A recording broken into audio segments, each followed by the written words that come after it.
Good morning everybody. આપણે last વિડીયોમાં form આપણે જોયું. હવે આ વિડીયોમાં આપણે રજિસ્ટ્રેશન ફોર્મ જોશું, જે તમારી બુકમાં પેજ નંબર 14 થી સ્ટાર્ટ થાય છે. જુઓ, પેજ નંબર 14 થી ફોર્મ 2 વાળું સ્ટાર્ટ થાય છે ફોર્મ, અને એનું આઉટપુટ આપેલું છે પેજ નંબર 22 ઉપર. જોઈ લો એક વખત. એ પ્રમાણે આપણે ડિઝાઇન કરશું.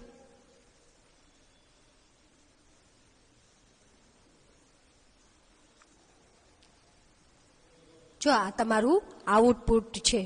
આ પ્રમાણે આપણે ફોર્મનું ડિઝાઇનિંગ કરવાનું છે. કમ્પોઝરમાં આપણે શીખીશું કે કેવી રીતે આપણે ફોર્મ બનાવીએ.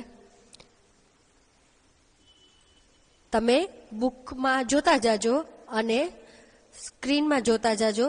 તમને જે રીતે કરાવડાવવામાં આવે એ રીતે શીખતા જાજો.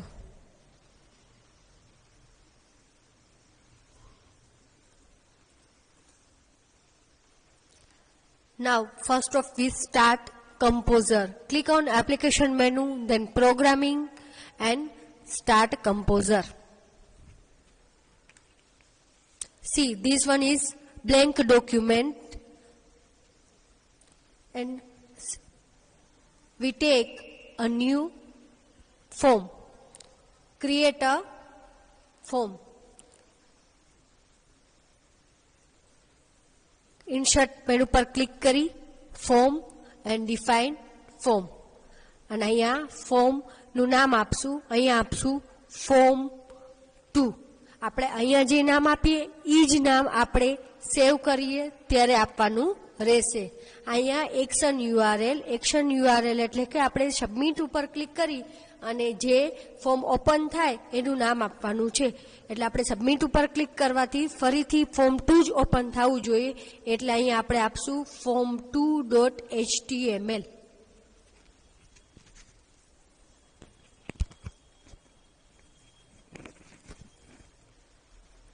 અને અહીંયા મેથડ આપેલી છે 2, ગેટ એન્ડ પોસ્ટ. એમાંથી આપણે સિલેક્ટ કરશું પોસ્ટ, અને પછી ઓકે બટન ઉપર પ્રેસ કરશું. એટલા માટે અહીંયા જો ડોટેડ આવી ગઈ, ડોટેડ વાળી લાઈન આવી ગઈ, એટલે આપણે સમજી લેવાનું કે આપણું ફોર્મ આવી ગયું છે. હવે જોઈ લ્યો, તમારા ફોર્મમાં રજિસ્ટ્રેશન ફોર્મ મોટા ફોન્ટમાં આપેલું છે અને વચ્ચે આપેલું છે. તો આપણે ફર્સ્ટ પ્રોગ્રામ જોયો, હેડિંગ લેવા માટેના H1 to H6 ટેગ હતા, તો આપણે લેશું. પણ કમ્પોઝરમાં આપણે રેડીમેડ આપેલું છે, એટલા માટે આપણે ઓનલી ખાલી સિલેક્ટ જ કરવાનું રહેશે. એટલે આપણે અહીંયા સિલેક્ટ કરશું H1 એટલે કે હેડિંગ 1, અને ક્યાં આપેલું છે તો કે સેન્ટરમાં. એટલે અહીંયા અલાઇનમેન્ટ સેન્ટર આપશું. જો સેન્ટરમાં આવી ગયું. હવે આપણે અહીંયા લખશું રજિસ્ટ્રેશન ફોર્મ.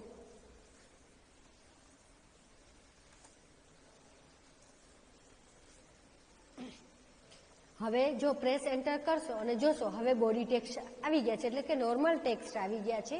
હવે આપણે આપણી રીતે આગળ વધશું. હવે લેબલ લેવાનું છે. લેબલમાં આપણે ફર્સ્ટ નેમ લખશું. ઇન્સર્ટ ફોર્મ અને define label.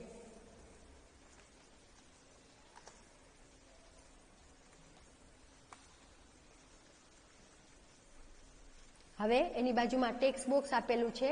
Insert form field, અને અહીંયા આપશું ટેક્સ્ટ, અને અહીંયા આપશું ફર્સ્ટ નેમ.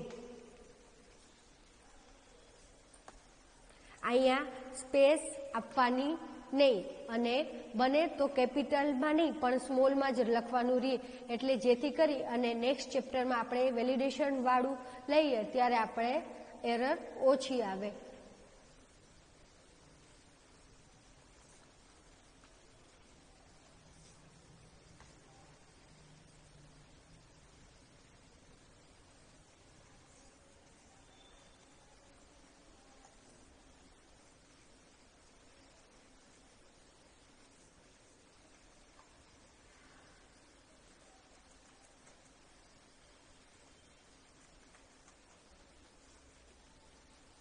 બાજુમાં ટેક્સ્ટ બોક્સ લેશું, ઇન્સર્ટમાં જઈ ફોર્મમાં જઈ ફોર્મ ફિલ્ડમાં જઈ અને અહીંયા text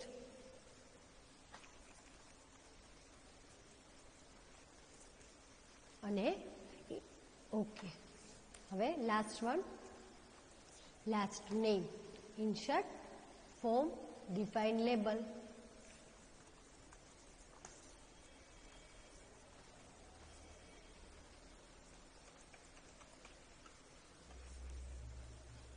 insert form, form field અને અહીંયા ટેક્સ્ટ બોક્સમાં લાસ્ટ નેમ અને ઇનિશિયલ વેલ્યુ આપણે ત્રણમાંથી એકમાં નથી આપેલું, કારણ કે અહીંયા ઇનિશિયલ વેલ્યુ આપણે આપેલી નથી એટલા માટે. હવે આપણો તમને રેડિયો બટન, ચેકબોક્સ અને ડ્રોપડાઉન લિસ્ટ આ ત્રણેય વસ્તુ હવે આવશે. એ સ્ટેપ બાય સ્ટેપ હું તમને સમજાવતી જઈશ. રેડિયો બટન, રેડિયો બટન એટલે કે રાઉન્ડ વાળું જે બટન હોય એને રેડિયો બટન કહેવાય, સ્ક્વેર વાળું જે બટન હોય એને ચેકબોક્સ કહેવાય અને લિસ્ટ આપેલું હોય એને ડ્રોપડાઉન લિસ્ટ કહેવાય. રાઉન્ડ વાળું જે પણ બટન આપેલું હોય એને રેડિયો બટન કહેવાય, સ્ક્વેર વાળું હોય એને ચેકબોક્સ કહેવાય અને જે લિસ્ટ આપેલું હોય એને ડ્રોપડાઉન લિસ્ટ કહેવાય. આ ત્રણ ઓપ્શન છે એ મલ્ટિપલ ચોઇસ આપેલી હોય એમાંથી સિલેક્ટ કરવા માટે યુઝ થાય છે, પણ ત્રણમાં એક ડિફરન્સ છે. એ હું તમને કહું છું કે કયો કયો ડિફરન્સ છે. રેડિયો બટન છે એ ઘણી બધી ચોઇસીસ આપેલી હોય એમાંથી માત્ર એક જ ચોઇસ તમારે સિલેક્ટ કરવાની હોય ત્યારે રેડિયો બટનનો ઉપયોગ થાય છે. ઘણી બધી તમારી પાસે ચોઇસ અવેલેબલ હોય એમાંથી માત્ર એક જ ચોઇસ સિલેક્ટ કરવાની હોય ત્યારે રેડિયો બટનનો ઉપયોગ થાય છે. ચેકબોક્સ ઈ સ્ક્વેરમાં આપેલું હોય છે. ઘણી બધી ચોઇસ અવેલેબલ હોય, તમારી પાસે ઘણી બધી ચોઇસ અવેલેબલ હોય એમાંથી એક કરતાં વધુ ચોઇસ તમારે સિલેક્ટ કરવાની હોય ત્યારે ચેકબોક્સનો ઉપયોગ થાય છે. આ બે હું તમને પ્રેક્ટિકલી દેખાડી દઉં, પછી તમને ડ્રોપડાઉન લિસ્ટ તમને સમજાવીશ. હવે આપણે જેન્ડર માટેનું લેબલ લઈ લઈએ. ઇન્સર્ટમાં જઈ ફોર્મમાં જઈ અને ડિફાઇન લેબલ.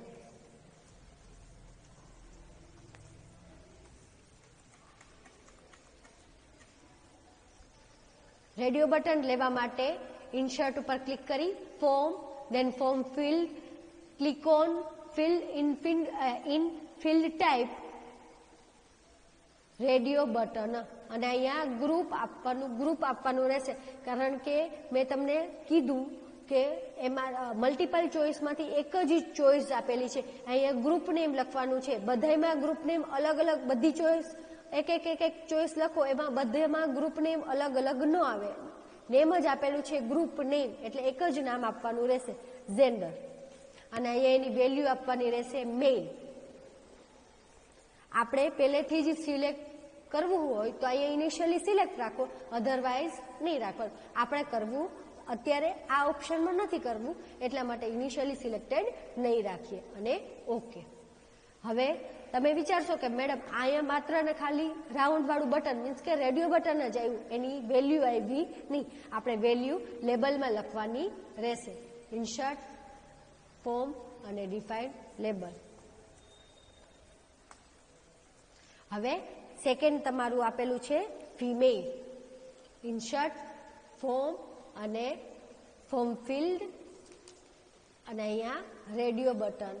અહીંયા ગ્રુપ નેમ એમાં એક જ આવશે જેન્ડર. જેટલા આમાં ચોઇસીસ આપશું એમાં ગ્રુપ નેમ એક જ આવે. કેપિટલ સ્મોલની પણ મિસ્ટેક કરવાની નહીં કે એકમાં કેપિટલ લખો એકમાં સ્મોલ લખો. Field value female, field value અલગ આવશે, ગ્રુપ નેમ અલગ આવશે નહીં. અને ઇનિશિયલી સિલેક્ટેડ એટલે હું પહેલેથી જ એને સિલેક્ટ કરી રાખીશ અને ઓકે. જો આવી ગયું, હવે હું અહીંયા લેબલ લઈ અને ફિમેલ લખીશ. ઇન્સર્ટમાં જઈ ફોર્મમાં જઈ ડિફાઇન લેબલ. હવે આ રેડિયો બટન તમને સમજાઈ ગયું હશે કે મેં તમને કીધું કે ઘણી બધી ચોઇસીસ આપેલી હોય એમાંથી માત્ર એક જ ચોઇસને સિલેક્ટ કરવાની હોય તો આપણે મેલ અથવા તો ફિમેલ એ બેમાંથી માત્ર એક જ ચોઈસ સિલેક્ટ કરશું, એટલા માટે એમાં રેડિયો બટન લેશું. હવે જોશું આપણે હોબી. તો હોબીમાં આપણે એક વ્યક્તિની હોબી છે એ એક કરતાં વધારે હોઈ શકે, એટલા માટે આપણે એમાં ચેકબોક્સનો ઉપયોગ કરશું.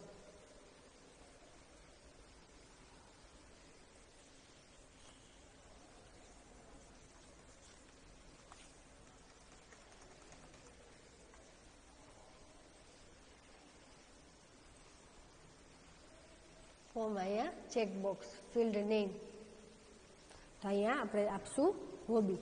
અને ફિલ્ડ વેલ્યુ જે આપણે આપવાની હોય એ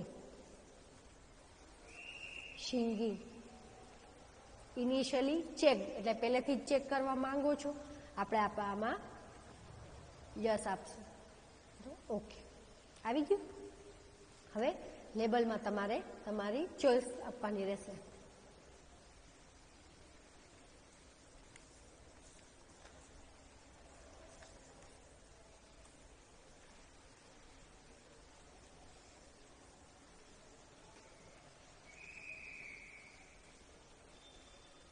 હવે સેકન્ડ ચેકબોક્સ આપણે લેશું. ઇન્સર્ટ ફોર્મમાં જઈ ફોર્મ ફિલ્ડ, અને અહીંયા ટેક્સની જગ્યાએ શું લેશું? ચેકબોક્સ. અને આપણે ફિલ્ડ નેમ તો હોબી, અને અહીંયા ડાન્સિંગ, અને ઓકે આપશું. તમારું સેકન્ડ ચેકબોક્સ આવી ગયું છે. હવે એની બાજુમાં લેબલથી તમે ચોઈસ આપી શકો. ઇન્સર્ટમાં જઈ ફોર્મમાં જઈને ડિફાઇન લેબલ.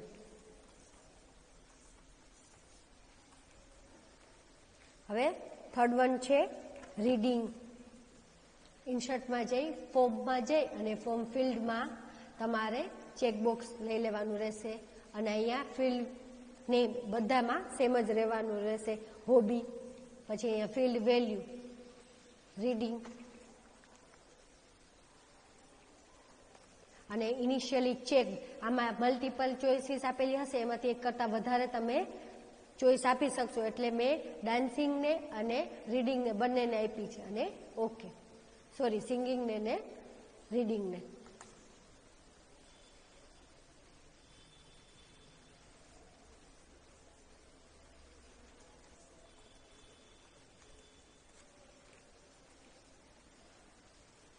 આપણે જોઈએ એના પછી એડ્રેસ. એડ્રેસમાં જુઓ, ખાલી પહેલાં તમે ટેક્સ્ટ બોક્સ જોયું, એમાં લિમિટેડ ડેટા જ આપણે એન્ટર કરાવડાવી શકીએ, પણ એડ્રેસમાં તો 4-5 લાઇનમાં તમારું એડ્રેસ હોય, તો એ ટેક્સ્ટ બોક્સમાં આપણે જો એન્ટર કરાવડાવીએ તો એ અકોમોડેટ થાય નહીં. એની માટે આપણે રોઝ અને કોલમનો ઉપયોગ કરવો પડે. તો રોઝ અને કોલમ એ ટેક્સ્ટ બોક્સમાં આવે નહીં. એ શેમાં આવે? તો કે ટેક્સ્ટ એરિયાની અંદર. એટલે આપણે એડ્રેસ લખવા માટે મલ્ટિપલ લાઇન હોય ત્યારે તમારે ટેક્સ્ટ એરિયાનો ઉપયોગ કરવામાં આવે છે. પહેલાં આપણે લેબલ લઈ અને એડ્રેસ લખીશું. ઇન્સર્ટમાં જઈ ફોર્મમાં જઈ અને ડિફાઇન લેબલ અને એડ્રેસ લખવાનું. જો બેકસ્પેસ આપવાથી આખું તમારું લેબલ છે એ એક્ઝિટ થઈ જાય છે, એટલા માટે તમારે જો બેકસ્પેસ આપવું હોય તો તમારે ફરીથી એને ડિફાઇન લેબલ કરવું પડશે.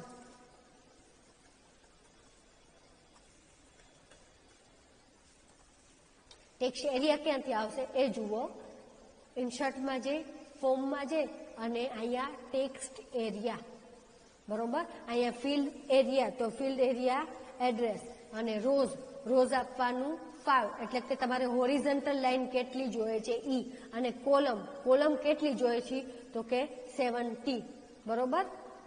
અને આપવાનું રહેશે ઓકે. જોઈ લ્યો, અહીંયા 5 રો આવી ગઈ અને 70 કોલમ આવી ગઈ. કોલમ મીન્સ વર્ટિકલ લાઇન અને રો મીન્સ હોરિઝોન્ટલ લાઇન. હવે તમને લાસ્ટ આ 2 સમજાવ્યું હતું, એક મેં જે બાકી રાખ્યું હતું એ સમજાવું છું. Drop down list. મેં તમને આ 2 સમજાવ્યું ત્યારે તમને કીધું હતું કે મલ્ટિપલ ચોઇસ હોય, બરોબર, એની માટે રેડિયો બટન, ચેકબોક્સ અને ડ્રોપ ડાઉન લિસ્ટનો સમાવેશ થાય છે.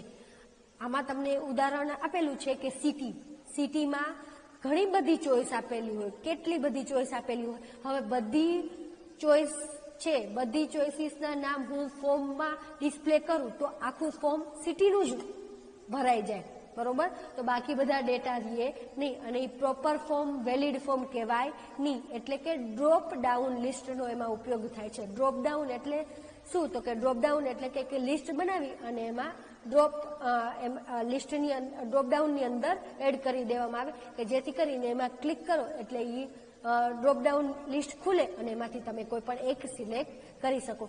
એટલે એનો મિનિંગ એવો થાય કે તમે ઘણી બધી ચોઇસીસ આપેલી હોય, એ લોટ્સ ઓફ ચોઇસીસ છે, તમારે ફોર્મમાં એકી સાથે ડિસ્પ્લે કરવા ન માંગતા હોય, એક જ નાના વર્ડમાં ડિસ્પ્લે કરી અને એમાંથી ચોઈસ આપવા માંગતા હોય તો તમે આપી શકો. જોઈ લ્યો, ઇન્સર્ટમાં જઈ પેલા લેબલથી આપણે લેબલ સિટી કરશું અને હવે ડ્રોપડાઉન લિસ્ટ આપણે લેશું. ડ્રોપડાઉન લિસ્ટ ક્યાંથી આવશે? ફોર્મમાં જઈ અને અહીંયા સિલેક્શન લિસ્ટ, બરોબર. સિલેક્શન લિસ્ટ એટલે પહેલા તમારું લિસ્ટનું નામ આપવાનું રહેશે. લિસ્ટનું નામ આપીશ સિટી, બરોબર. હવે આ લિસ્ટનું નામ છે. હવે એમાં ઓપ્શન કયા કયા, એમાં ચોઇસીસ કઈ કઈ એડ કરવાની ઈ તો એડ ઓપ્શન. એમાં ટેક્સ્ટમાં આપણે અહીં વેલ્યુ પર ક્લિક રાખવાનું રહેશે. અહેમદાબાદ.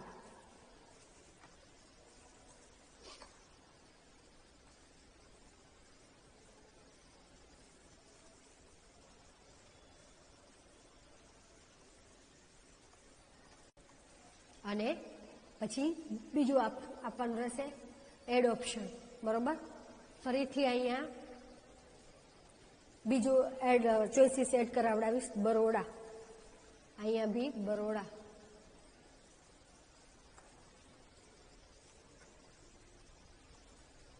વળી add option. Third one is Rajkot.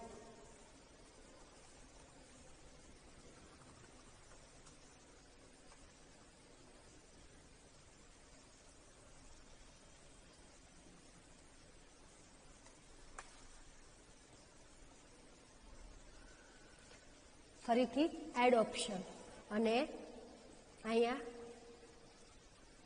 Surat.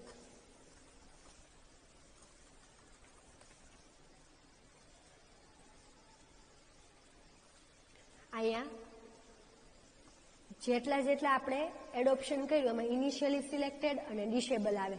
Initially selected એટલે કે પહેલેથી જ તમે સિલેક્ટ કરી રાખો. હું અહીંયા રાજકોટ ઉપર ક્લિક કરી અને ઇનિશિયલી સિલેક્ટેડ આપી દઈશ, બરોબર. એટલે કે એ પહેલાથી જ સિલેક્ટ કરેલું આવશે. જ્યારે તમારું લિસ્ટ આવશે ત્યારે તમને શું સિલેક્ટ થયેલું આવશે? તો કે રાજકોટ, બરોબર. અને ડિસેબલ એટલે કે એ દેખાય નહીં, પણ આપણે ઇનિશિયલી સિલેક્ટેડ રાજકોટ રાખવું છે અને પછી આપણે આપશું ઓકે. જો અહીંયા રાજકોટ આપણે ઇનિશિયલી સિલેક્ટેડ આપ્યું એટલે એ આવ્યું. તમારા ફોર્મના અહીંયા ડેટા કમ્પ્લીટ થઈ ગયા છે. હવે બે બટન લેવાના છે, સબમિટ બટન અને રીસેટ બટન. સબમિટ બટન એટલે કે આપણે સબમિટ ઉપર ક્લિક કરવાથી આપણા ડેટા છે એ સબમિટ થઈ જાય છે, ડેટાબેઝને સબમિટ થઈ જાય છે, અથવા તો બીજા જે આપણે એક્શન યુઆરએલ આપેલું હોય ત્યાં સબમિટ થઈ જાય છે. રીસેટ એટલે કે આપણા ડેટા ફરીથી આપણે એન્ટર કરવા માટેની મોકો આપે છે. રીસેટ એટલે કે ક્લિયર થઈ જાય છે ત્યાંથી, બરોબર. હવે બંને બટન છે એ ક્યાંથી આવે એ જોઈ લ્યો. ઇન્સર્ટમાં જઈ, ફોર્મમાં જઈ, ફોર્મ ફિલ્ડમાં જઈ અને ટેક્સ્ટની જગ્યાએ આપવાનું સબમિટ બટન અને અહીંયા બંને જગ્યાએ લખવાનું સબમિટ. અહીંયા લખવાનું સબમિટ અને press okay. Now reset button. Click on insert menu, then select form fill and select reset button. Now write reset and here reset. Press OK.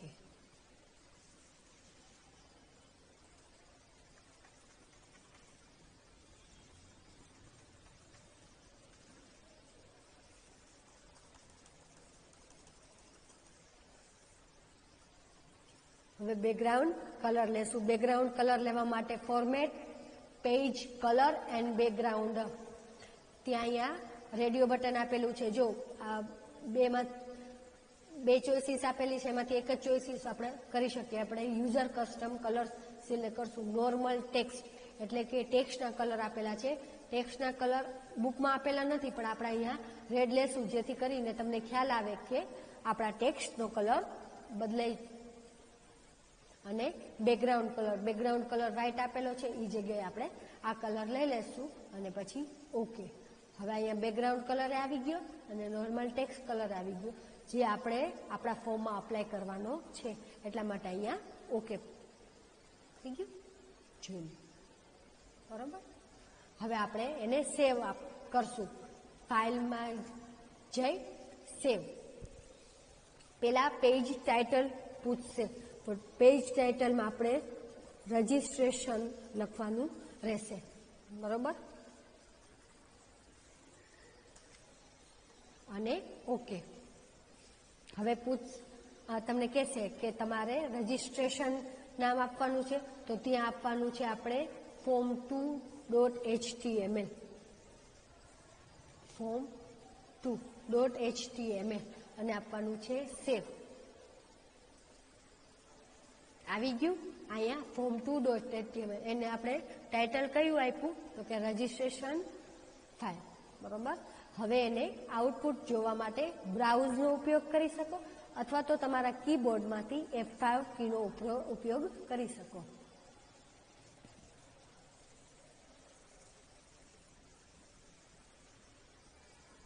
આ તમારું અહીંયા રજિસ્ટ્રેશન ફોર્મ જોઈ શકો છો. હવે આપણે એન્ટ્રી કરીએ.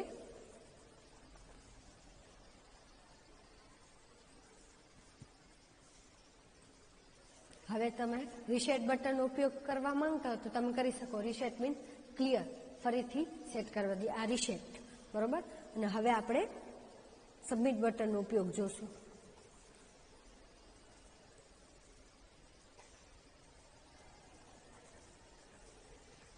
આ જો બંનેમાંથી એક જ કામ કરે છે અને આમાંથી બધા વર્ક કરે છે. બરાબર.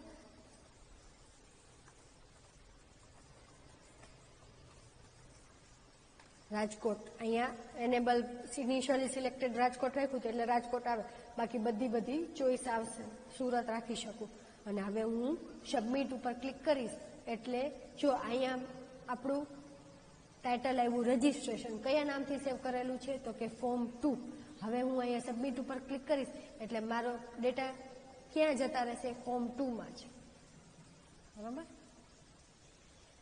તમારું અહીંયા ફર્સ્ટ ચેપ્ટર છે એ કમ્પ્લીટ થાય છે. હવે આપણે એક્સરસાઇઝ જોઈ લઈએ.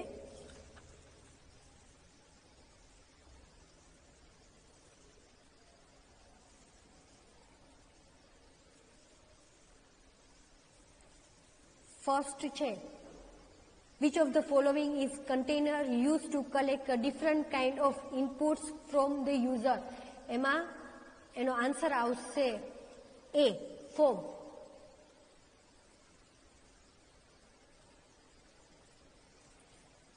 સેકન્ડ વન છે, which of the following element is used to create an HTML form? એનો આન્સર આવશે form. B, form. Third one, which of the following is the tag used to implement the form element? Form and / form.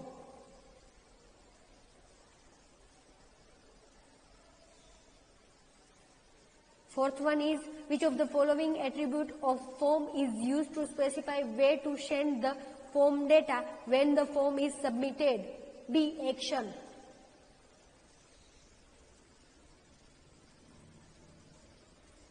Fifth one, which of the following attribute of form specifies the HTTP method to be used when sending the data? C, method.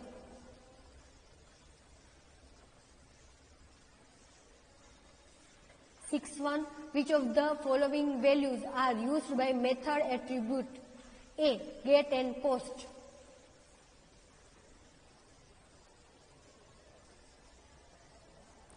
Seventh one, which of the following method allows only limited amount of information to be sent at a time? A. Get. Eighth one, which of the following methods sends the data as a block through the HTTP transaction? D. Post.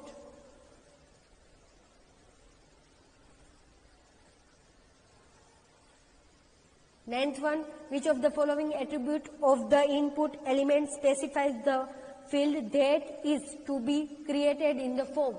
B. Type.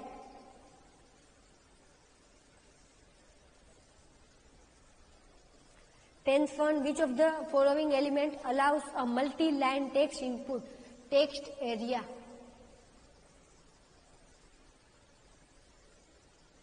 11th, which of the following element is used to create a drop-down list or menu in a form?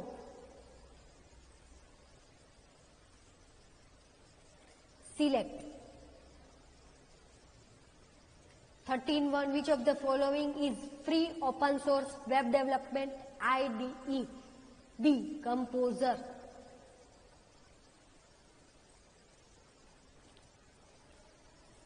Last one, which of the following stand by WYSIWYG? What you see is what you get. C.